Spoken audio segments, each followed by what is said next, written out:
Did you know that the episode you are about to listen to is available on YouTube as a full multi-camera experience?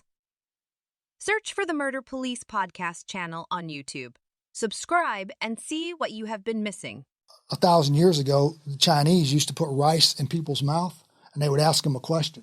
And then they would have them spit the rice out. Well, if the rice was dry, they were lying. Stick to their mouth. Yeah, they were lying. But if it was moist, then they were telling the truth. Liar, liar, pants on fire. Body language and statement analysis with Eddie Pearson. Part 3 of 4. Warning. The podcast you're about to listen to may contain graphic descriptions of violent assaults, murder, and adult language. Listener discretion is advised.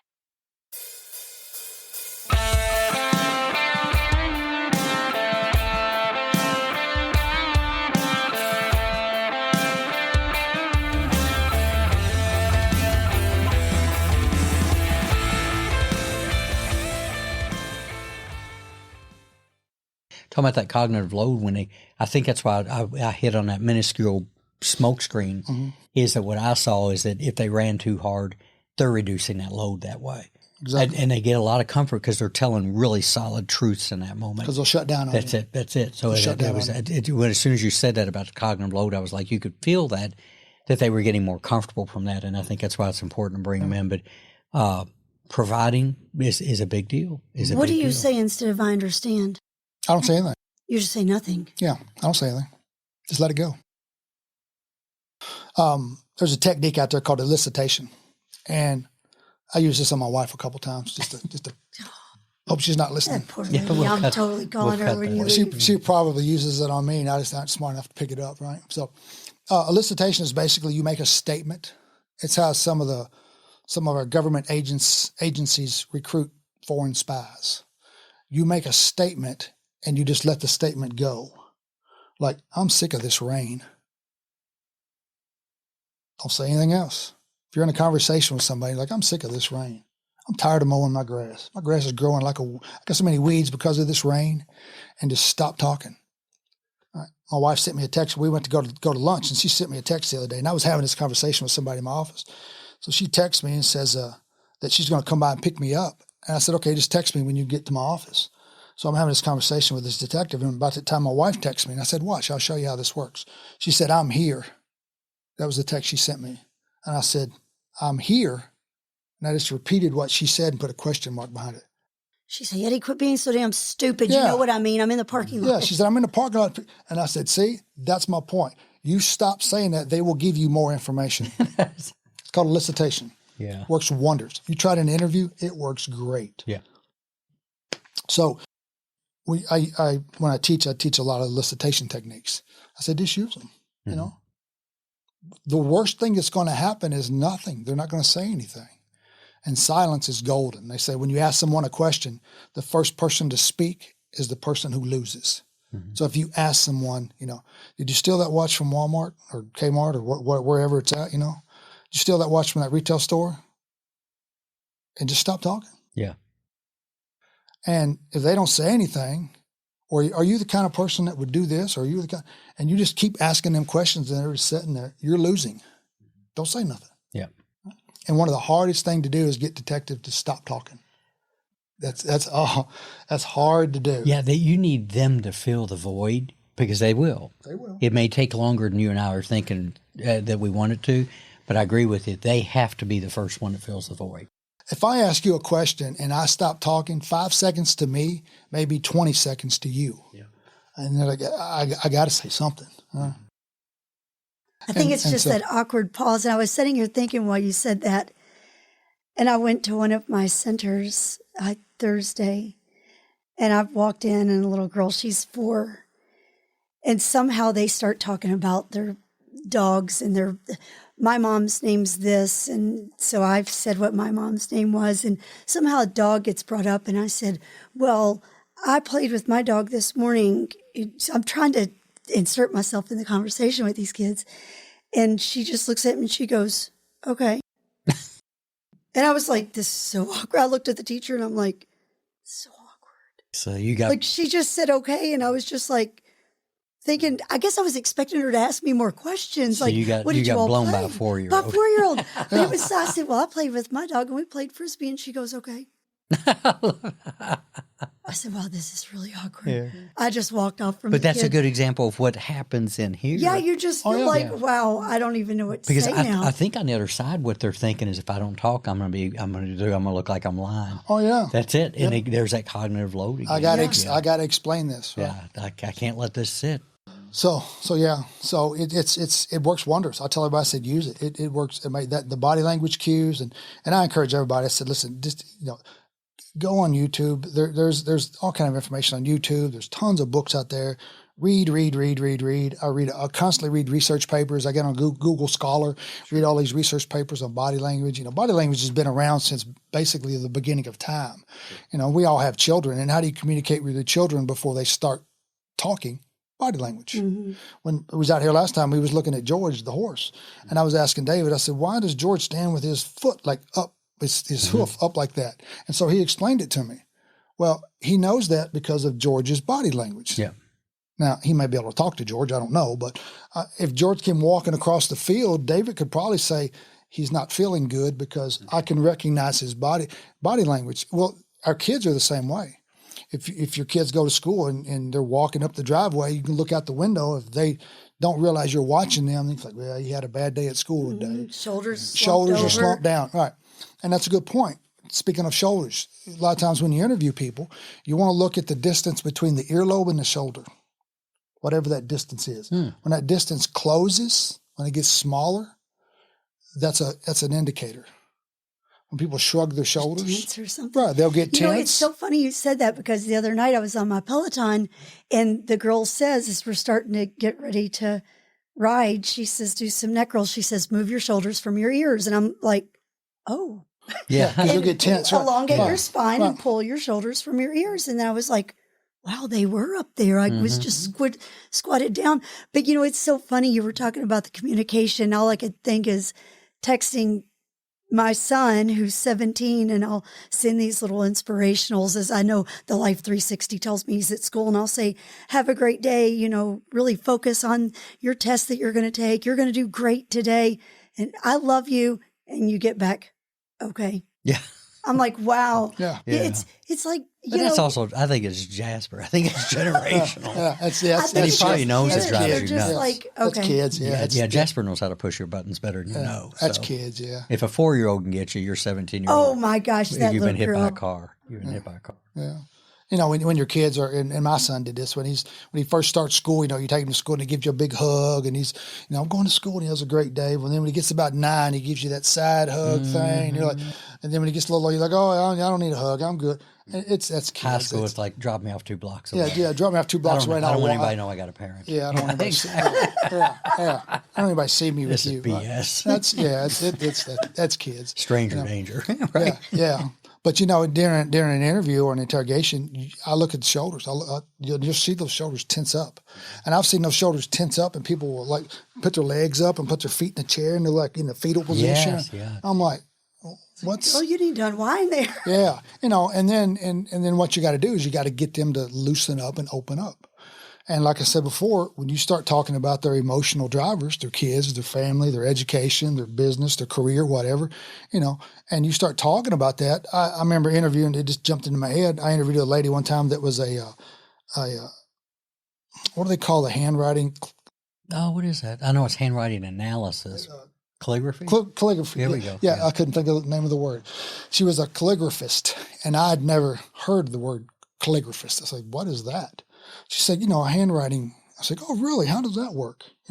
And we talked like 40 minutes on her career, and I got very well educated. Sure. And so as I'm doing this, I kind of lost myself, and she's kind of teaching me. I'm not paying attention to her body language, but her body language opened up, and she's telling me this. And so at some point, I'm like, oh, I got to kind of get the train back on the track here. We need to talk about this, but I'm noticing her body language. But I got a great education from her. And she relaxed and told me everything she knew, all the training that she'd had and the universities that she had went to, and she'd worked this and done that for this bank. And she was one of the forensics people that do like check kiting and fraudery, and she did that kind of stuff. And she was accused of doing a bunch of other stuff. But then I kind of said, I need to get back on track here because she's giving me an education, but I'm not watching her body language because I got all this other stuff in my brain. And so, but then once I had that rapport built and I had that baseline of what her body language was, then I could go back and look for those changes and shifts, right? So, but like David was saying earlier, it's just so much information that's coming at you, and sometimes you miss it. You know? Yeah, so, it's hard. So let me change just a little bit and talk about statement analysis. Statement analysis has been around since forever, pretty much. In the late 60s is when it kind of really started getting some momentum, some speed. I don't do handwriting analysis. We generally don't take handwritten statements from people. Some detectives do. I don't do it. But my statement analysis is kind of on the fly as I'm speaking with them. So when someone is talking to you about statement analysis, it's basically analyzing the words that people are saying and how they're saying them. For instance, if you're asking someone about, tell me what happened during the car wreck, everything they tell you about the collision will be in past tense because it's already happened. Right. Okay. And so one of the clues that someone's being deceptive when it comes to statement analysis is they start changing the tense from past tense to present tense. Right. The present tense is the part that they're making up. Okay. For instance, I interviewed a lady one time that was accused of stealing a night deposit from her business. They would give her the night deposit. She would take it to the bank and drop it in the night deposit box at the bank. Remember, I don't think they do that anymore, but it used to be like a big mailbox arm thing, and you put it in and close it, right? Well, she pulled up, and then somebody came up to her, pointed a gun at her, stole the bag, and took off running. Well, when I'm asking her this, and we're interviewing her, and I'm telling her, tell me the route you took, tell me this, tell me everything she's telling me is in past tense. But the part about this guy opening the door and pointing the gun at her, she changes to present tense. He opens the door, right. Not opened the door. Right. She changed to present tense, and then he ran off, and this is the way he ran, past tense.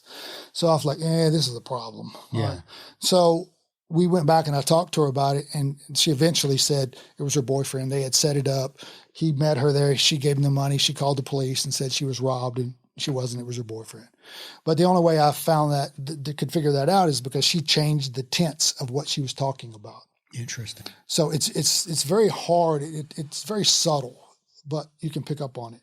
Article. I listen for articles, a and the. A car approached. A man got out, pointed a gun at me, and demanded my wallet.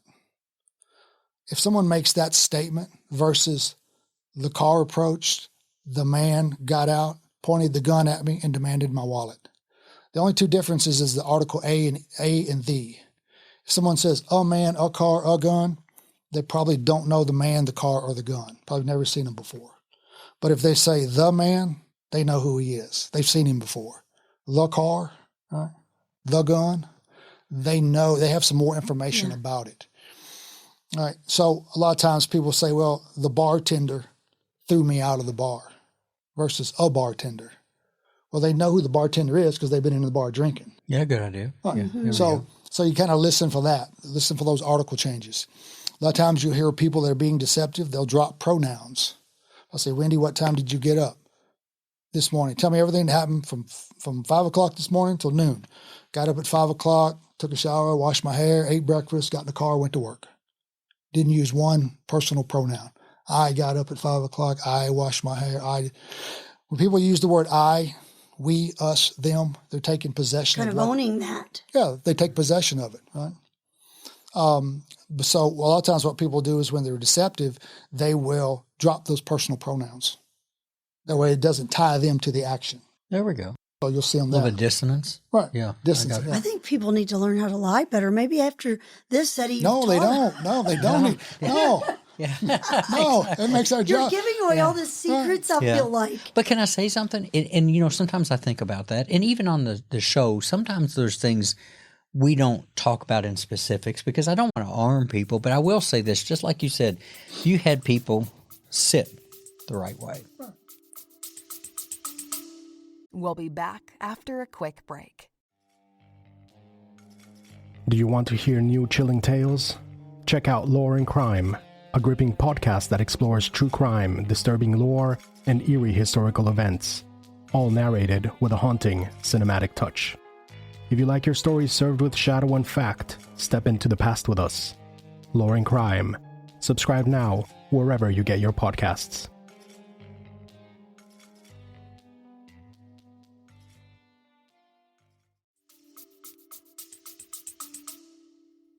They can know. And it's subconscious, and it's physiological, and it's part of our amygdala, it's part of our limbic system. I'm going to tell you, people can know everything he's saying. I think it's so subconscious, you just still do it And anyway. I think most of our audience probably won't be in an interview room. I'm just going to give them props for that. Yeah, let's hope not. Yeah. And if you're tuning in for the other thing, I'd just look right at people and tell them, you'll screw this up. You could I think read. it becomes so subconscious, you don't think What is? a man it's human or behavior. the man. And I was sitting at this road, and I think it becomes so subconscious. So when people That's ask it. you can answer like that, or you're it's a really man. it's out of your control. Yeah. You Yes. could read all the research papers, go to every school. Yeah. You could become a polygrapher, and probably under pressure when you're lying, I think somebody could get through to you. When that cognitive load increases, Yeah.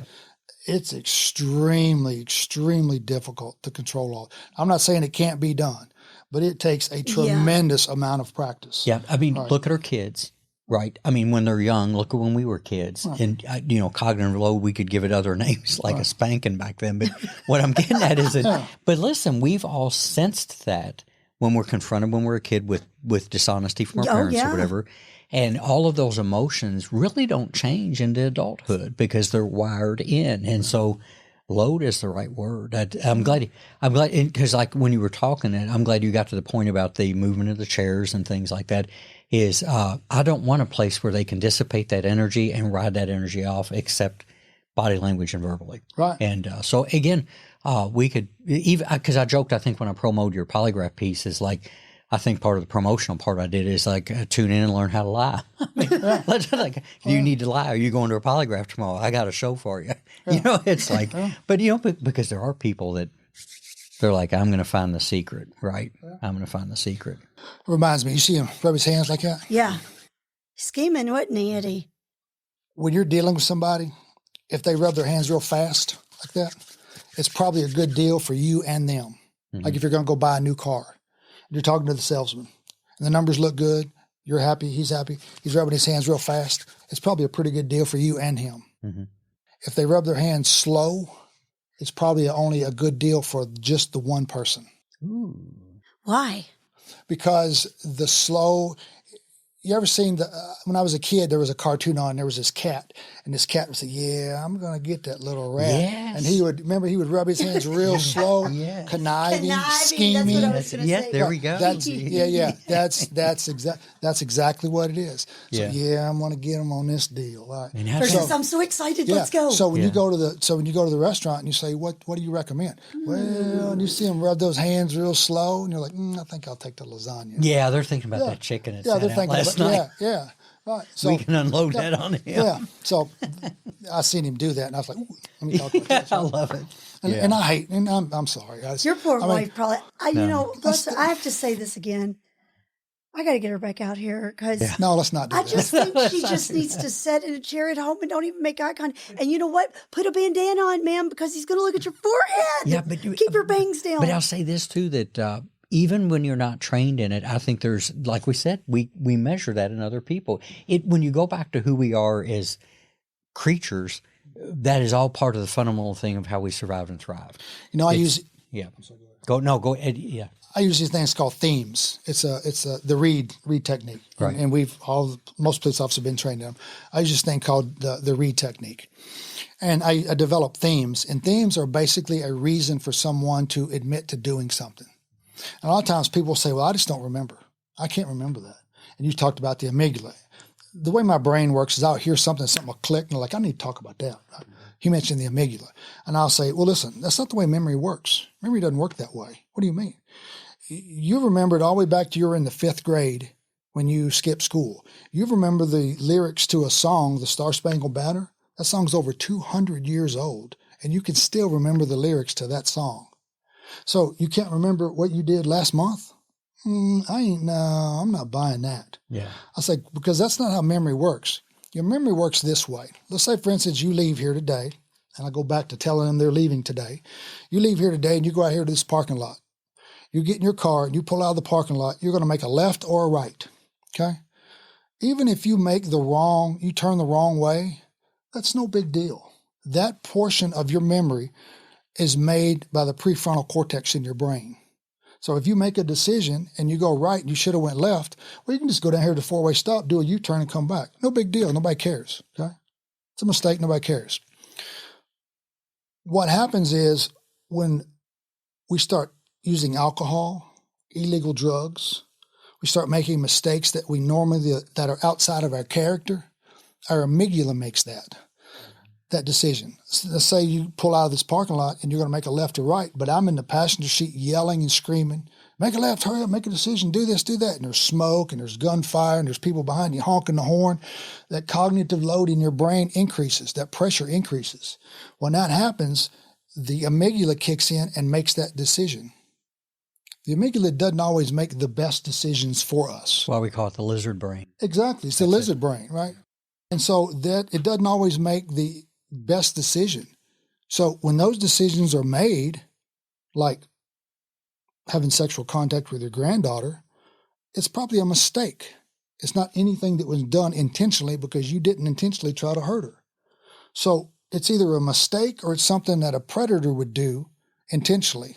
Now, I don't think you're a predator, but if I'm wrong, you let me know. I think this is a mistake. What I don't know is this mistake happened once, twice, or has it been happening since she was 5 years old? Which one is it? You make them pick a lesser of evils. Lesser two evils. Literally. Lesser two evils. But so I guess if he says it's never happened, there's no mistake, it's never happened. Well, if that's true, then you would have never failed the polygraph test. Because people come in every day of the week and pass these tests that are 100% honest. That's the problem. Yeah. So then we go back. Yeah. And we just go back and go back. And so one of the questions I asked him, I says, during the interviews, what do you think should happen to a person that did this? And they're like, well, I didn't do it. That's not my question. Yeah. My question is, what do you think, if someone did this, what do you think should happen to that other person? I can usually tell if they're guilty at that point because most people won't punish themselves. There we go. They'll say, well, they should have some counseling, or if it was a mistake, just forget it. It won't happen again.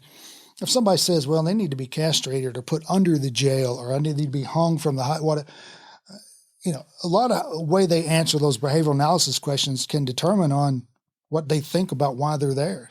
So it doesn't happen. It doesn't work all the time, but then that goes back to those statement analyses about how they answer those questions. Okay. And I tell everybody, I says, when we're talking, if you're talking about yourself, that's fine. If you refer to anybody else other than yourself, don't say us, them, they, we, because I don't know who those people are. Mm-hmm. So if you say we went to the store, just tell me and Bob went to the store. Right. So, and I have them tell me that, again, that increases that cognitive load because it's like counting backwards from 57 to 32. You got to remember where to start and where to stop, and you got to remember all those numbers in between. So that increases that cognitive load. So when they're telling me the story, that cognitive load increases. It makes it harder for them to lie to me if I keep that cognitive load increased versus letting it come back down. I tell everybody, I said, if anybody uses an LY word, basically, generally, usually, directly, there's always more information. Sure. LY equals lie. Mm-hmm. So if I say, all right, when you tell me what you do for a living? Well, basically, I do this, blah, blah, blah, blah, blah. Okay, hold on, let's back up. There's going to be a lot more to that story. Mm-hmm. Right? You're just giving me the short version. So if you ask somebody that says, tell me what happened yesterday. Well, basically, we got up and so I just let them tell me the whole entire story. Don't interrupt them. And then I go back and I was like, basically, LY word, that's a lie. So let's talk about this. I say that to myself. Right? I don't say it to them. And so then I go back and start asking questions. A guy told me one time he was being investigated. He was involved in a hit and run collision where he killed a 12-year-old girl on a bicycle. So I said, tell me what you did. Went through the whole thing. And he said, basically what he said was, he drove to the store, bought soda and chips, and drove directly home. So I was like, so I thought to myself directly, LY word. There's more information there. So then I went back and I gave him a piece of paper. I said, draw the store where you were parked at. And when you left the store, which way did you turn? And we broke it down step by step by step by step. And as we were breaking it down step by step by step, he said a dog ran out in front of him and he hit the dog and he kept going. Okay. Well, he never told anybody that before. And it was rainy. It's kind of rainy, dark night. And I was like, it wasn't a dog. That was the girl on the bike that he hit. Now, he finally went back and said he thought he had hit someone, but he originally said it was a dog. And then he changed it that he thought that he hit someone, but he didn't want to stop because he just thought it was a dog. Well, it was a girl. He hit the little girl on the bicycle. So he it was more of an admission than a confession. But anyway, he ends up going to court and he was found guilty for it. But we got that additional information while I was talking to him, just on the word directly, because I knew that it ended with LY. It's a lie. There's more information about it. We'll go back. I'll break it down. And he said that he hit the dog and he had never told him about that information before. Super logical. Yeah. Because he's not lying. He went directly home. Yeah, he did. But there was an incident, and again, breaking it down into the segments and the pieces, put him in the area. There we go. That's the difference again, too, is even if you got him in the area to commit that he was on those paths. So did he stick to his guns that I really thought it was a dog, or did he say, well, okay, I knew it was a kid because I saw the bicycle? He never said, I knew it was a kid. He said he thought he hit a dog. I said, no, you hit a little girl on a bicycle. Now, if that was me, I'd have said, absolutely not. That was a dog. I saw the dog. I swerved. I missed the dog. He never did anything. He never defended himself. And when I said it was a girl on a bicycle, he stopped, leaned forward, puts his hand up like that on his head. Ears over that heart, Ears over that heart. And I was like, so you either hit her on purpose, you swerved towards her and hit her, or it was a mistake. You swerved and you tried to miss her, and at the last second, you clipped her and went on. You got scared, you didn't stop, and you went straight home. He never denied doing it, but he never admitted to doing it either. Yeah. So, still, you gave him the less of evils to balance. So he just two completely different outcomes. Exactly. If you know, I said you either intentionally hit her, you swerved to try to scare her, or you swerved away. You saw her the last second, swerved away from her, you hit her, and you got scared, and you went home. I said, but you know, and I know it wasn't a dog. You know that. Yeah. And you see him lean forward, and, you know. So then he starts asking me questions about her. Is she okay? And I was like, I said, I really don't know. And I knew she was dead, but I wasn't going to tell him. I said, I really don't know because I'm not a doctor. I don't know how she's doing. I'm just concerned about the collision. So, but he never actually came out and said, yeah, I hit her. He never did that. But he knew he did. Right? So anyway, but we got the rest of that information on the LY word. So, uncompleted actions. Like if somebody says, I think I'm going to go buy me a new pair of shoes. What kind of shoes did you get? Oh, I didn't get any. I just said I was thinking about going, Right. So if someone says, yeah, I decided to plead guilty when I went to court. My next question is, did you go to court? Yeah. Did you plead guilty in court? Oh, no, my lawyer told me I shouldn't do it. So if you listen to uncompleted action verbs, you need to go back and ask more questions about that. So because a lot of times people will give you an uncompleted action verb and you just assume that the action was completed. Yeah. Right? And I've done it. I do it all the time. And I got to force myself to go back and say, okay, so did you go to court? Well, yeah. So you decided not to plead guilty in court, correct? Did you go to court? Yes. So when you got in court, did you plead guilty? Oh, no, my lawyer told me not to do that. Okay. So you don't want to assume the action was completed until you ask. Because he said it was. Yeah, because that's a good way to try to walk you away from it. I mean, they'll start smoke screening. They'll pull you off the path and take you down to another road somewhere. It's kind of like road closed, go right. Yeah, exactly. If I love it. I love it. it. So you got to listen for those action words. So, as you're talking to someone, all that comes into play about what they're saying. Like I said, I have them tell me the story. I never give them a starting point unless I want to lock them into a time. And I have them tell me the entire story, and then I have them tell me the story backwards. Okay? So I got home, and I got home at 9 o'clock, and then that's what happened. So what time did you get home? 9 o'clock. Well, tell me again what happened just before that, and then I'll start going backwards to this story.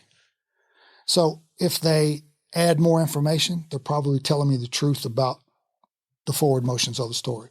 But when they have to stop and think, now what did I tell him just before? I can't remember. Yeah, that's a problem.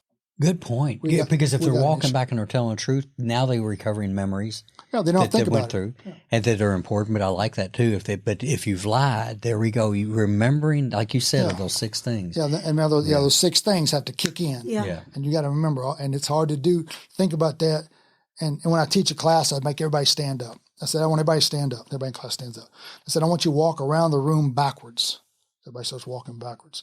Now, every time your left foot strikes the floor, I want you to clap your hands. So now they're walking backwards, left foot strikes the floor, and they're clapping their hands.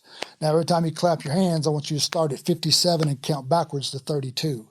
And you'll see people, that's that cognitive load increase. Right. It's I too said, much. that's cognitive load. Yeah. So when you're interviewing somebody and you're having them tell the story backwards, that cognitive load increases, and you want to keep it up because now it's much harder to lie to you. So, that's just some of the techniques that you can use when it comes to those statement analysis. Listen for emotional words. I love those children. I really feel bad for those kids. So when you start asking them questions, you use emotional words to ask them the questions. You can also use mirroring words, right? If someone says, I didn't steal that book. That book? You can just repeat the last 2 or 3 words. Yeah. And then stop talking. It's a elicitation technique, Well, I didn't break that window. That window? Yeah. Now I may have broken some windows before, but I didn't break that one. Yeah. So let's talk about those windows you broke, or I didn't break into that yellow car. The yellow car. I might have broke into the blue. Yeah. Yeah. Yeah. So you can mirror those words. So you can go back and some people call it parroting. Some people call it mirroring. You can go back and you can mirror those words. All you're doing is you're giving them an opportunity to provide you more information. And they'll, like David said earlier, that silence is golden. It seems you stop talking and they have to fill that void. Guilty people generally have to do that. People that are innocent, they won't do it. I think they'll just stare at you. They'll just look at you. Yeah. Yeah. Because again, like you said, the truth is the truth. And if you're comfortable with the truth and you're under no load at that moment, it's a whole different ball of wax. But when people are under that load, I just, like I said, I keep going back to, it's kind of when you step away from it. Yeah. It's kind of neat because you're watching it. And, I remember, I don't know if I shared it before, but I had a guy one time that when I got done with everything I needed from him, I had noticed that whenever I would get to the core questions on the case, he would cotton mouth up right here. So we're done. And I'm like, I had time.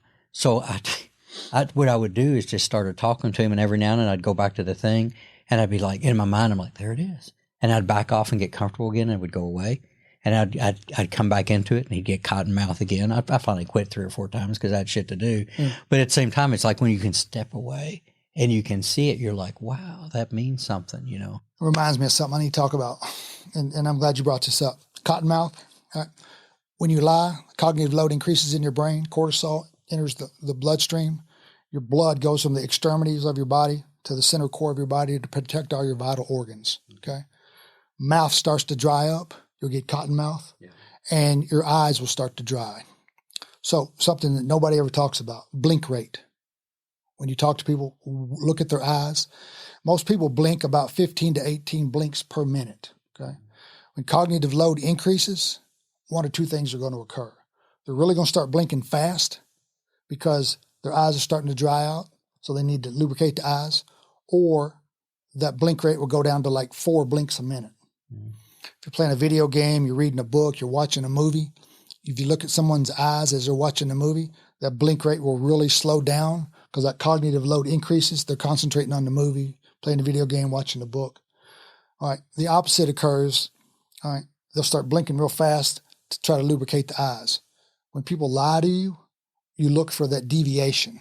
Mm-hmm. So as you're talking to somebody, a lot of times you'll see me, detectives have asked me, they'll see me sitting in a room and I'll be going like this with my fingers. What I'm doing is I'm counting their blink rates with my fingers. Okay. How many blinks? So I do it for like 15 seconds. So I'll count their blink rates as I'm asking them questions and talking to them. looking at their baseline. So then when I ask them about stealing the watch and their blink rate dramatically increases, I'm like, why did the blink rate dramatically increase when I ask about the watch? But it didn't increase when I ask them about their children's grades in school. Yeah. So I look for that deviation in that baseline. So there's a lot of times that people, and and everybody looks at people when they talk to them, but nobody ever looks at their eye blink rate. Good point. Nobody ever does it. And I never did it until I started doing some research and I started finding out about, there's a lot of papers and stuff out there written on the cognitive load and how it increases the blink rate, how it will change based on that cognitive load. So then I go back and I start thinking about DUIs that I'd done in the past. And I'm looking at people when I'm giving them the HGN, horizontal gaze nystagmus test, and I'm looking at their blink rates.